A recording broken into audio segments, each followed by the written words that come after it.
Utah ने finally अपना domain खोल दिया है। Yuta is dominating against Sukuna. ये मैंने कभी नहीं सोचा था।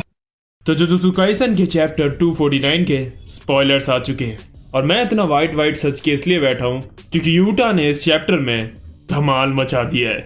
पता नहीं कितने चैप्टरों से सुकुना सबको धोए जा रहा था, लेकिन चलो आज हमें सुकुना भी थोड़ा धुलता हुआ दिखा। तो बिना टाइम गवाए सीधा स्टार्ट करते हैं। साते। तो ये चैप्टर शुरू होता है एक फ्लैशबैक से, जब यूटा ने केंजाकू का सर काटा था और तभी हमें दिखता है कि गेत्तो की बॉडी में से कई हजारों कर्स स्पिरिट्स निकलते हैं। अब तुम्हें पता ही है कि गेत्तो की पावर थी कर्स मैनिपुलेशन, जिसकी वजह से वो कोई भी कर्स एब्जॉर्ब कर लेता था। और अब उसकी बॉडी के जाने के बाद वो सारी कर्स स्पिरिट जो भी उसने एब्जॉर्ब की थी अपनी पूरी जिंदगी में, वो अब आउट ऑफ कंट्रोल होकर बाहर आ गई हैं। यूटा रिका को कहता है इन सारी कर्स स्पिरिट्स को मारने के लिए, और हम देखते हैं कि केंजाकू अभी भी जिंदा है और उसका कटा हुआ सर हवा में उड़ रहा है। वो जाकर कोगाने से बोलता है एक नया रूल ऐड करो, that Megumi Fushiguro now holds the authority to activate the merger between humanity and Tengen. फिर केंजाकू यूटा से कहता है ये मेरा बैकअप प्लान था और मैंने सारे रिचुअल्स पहले ही कर दिए थे। अब सुकुना की बॉडी बिना किसी दिक्कत के इसे इनहेरिट कर लेगी। फिर हम देखते हैं कि एक एम्ब्रियो की शेप में तेंगेन की बॉडी होती है। फिर वो तेंगेन की बॉडी को सुकुना के पास भेज देता है और यही चीज सुकुना ने पिछले चैप्टर में खाई थी। यूटा उड़ता हुआ स्पीड में जाता है और केंजाकू के सर में तलवार घुसेड़ देता है। केंजाकू हंसते हुए कहता है मुझे खुशी है कि आखिरी बार जिस बंदे से मैं लड़ा वो ताकबा था।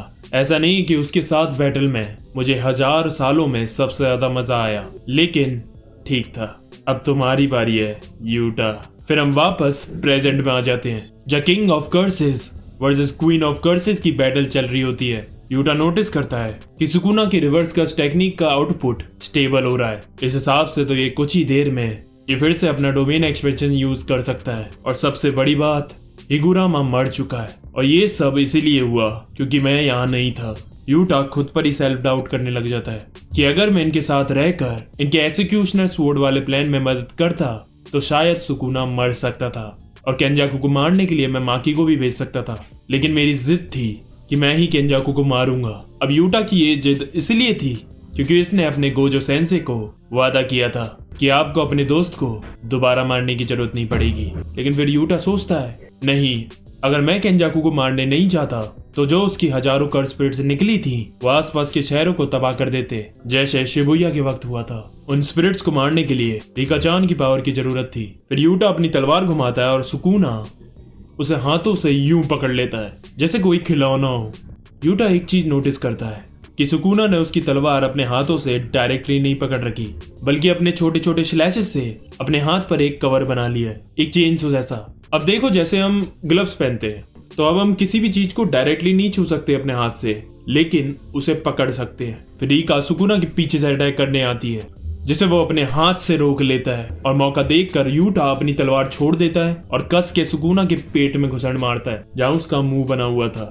लेकिन यार कहेंगे कैसे, घुसड़ कहाँ पड़ा, पेट पर या मुंह पर? काफी कंफ्यूजिंग बॉडी है। ये मुक्का पड़ते ही सुकुना ढीला पड़ जाता है और यूटा अपनी तलवार उससे छुड़ा लेता है। फिर चालू होता है 2v1।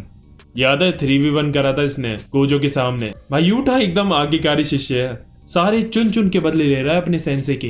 अब यूटा बिना टाइम गवाए अपना डोमेन एक्सपेंशन खोल देता है, true and mutual love. Sukuna तुरंत ही hollow wicker basket technique use करता है। इस टेक्निक की मदद से तुम्हारे चारों ओर एक बैरियर बन जाता है जिसकी वजह से तुम डोमेन के अंदर के अटैक से भी बच सकते हो। लेकिन यूटा उरामे का थिन आइस ब्रेकर यूज करके उसके बैरियर को तोड़ देता है और इस अटैक से हम देखते हैं कि सुकुना की लेफ्ट आई घायल हो जाती है। I mean, अगर गोजो के बाद किसी ने सुकुना को घाव दिया है तो वो अभी यूटा ने करके दिखाया। यूटा कहता है कि इस डोमेन के अंदर ही मुझे सब कुछ खत्म करना होगा, लेकिन सुकुना को मेगुमी की मेमोरीज से पता चल जाता है सब कुछ यूटा के बारे में। अच्छा, तो तुम्हारी कर्स टेक्निक कॉपी करना है। अब यहाँ से यूटा का प्लान है कि क्योंकि डोमेन के अंदर 100% हिट लगता ही है, इसीलिए उसे रोकने के लिए सुकुना सिर्फ hollow whisker basket technique use कर सकता है। इस दौरान वो अपने डोमेन का फायदा उठाकर उस पर अनगिनत अलग अलग कर्स टेक्निक से हमला करेगा और हमारा इतादोरी यूजी सुकुना को फिनिशिंग ब्लो देगा। वो अपनी टेक्निक यूज करके सुकुना को मेगुमी की बॉडी से निकालेगा। मस्त प्लान है।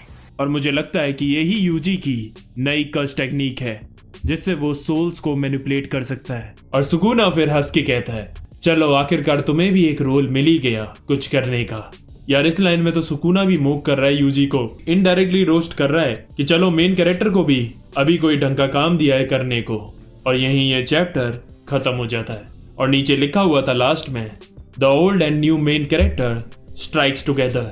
और हाँ, खुशी की बात, अगले हफ्ते ब्रेक नहीं है। मजा तो आया है वैसे इस चैप्टर में। यूटा कर तो रहा है डोमिनेट और उसका डोमेन भी भाई काफी स्ट्रांग है, लेकिन यार गेगे का कुछ नहीं कह सकते। कभी भी वक्त बदल दिया, जज्बात बदल दिए, जिंदगी बदल दी, पता ही नहीं चलेगा। और हाँ, केंजाकू अब मर चुका है, लेकिन मेरे हिसाब से अभी भी 99.99% श्योर हूँ, क्योंकि गेगे भैया मैं विश्वास नहीं कर सकता। 0.01% है कि वो अभी भी वापस आ सकता है।